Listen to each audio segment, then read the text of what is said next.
गाड़ी में और ड्राइवर और कंडक्टर को पता तक नहीं चला। यही मुसाफिर जो है वो इस आग में झुलस कर हलाक हो सकते थे।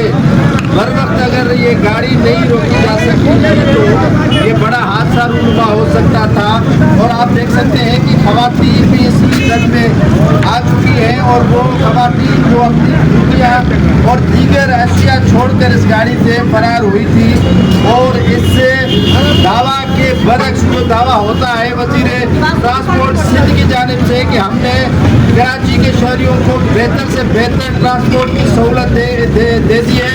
और इस सहूलत ने कल ही खोल दी है सिंध गवर्नमेंट की कि किस तरह जो है वो आवाम को सहूलियात मुयसर करके दे रहे हैं।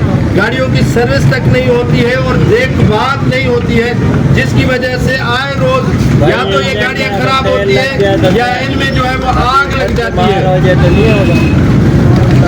ये है ना कि बाहर लगी है नाटाकार पुलिस मतलब चढ़े पे उनकी पोया मुझे गाड़ी में आता पे उनकी होता है बाहर लगो ये तो तू निकले पे तो तू बाहर निकले पे मेरे बारे खबर ही न पे ये गाड़ी R99 जो को निकला कुछ नदी वाली कर दो एड़ा ड्राइवर रखे एड़ा जो मुलाजिमन जो कने पाण खबर ही ना है कि छा है छा रहे ड्राइवर कारे भजियो यानी जो पाण को अंदर कोई ना है कि छाती तो केतरो आवाम केतरो लेडीज बाहर बैठा गाड़ी में खबर आए थे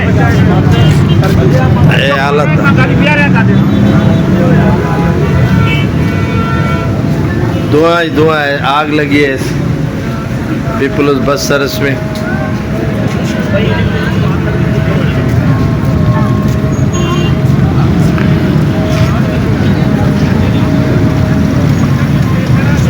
कैसे आग लगा?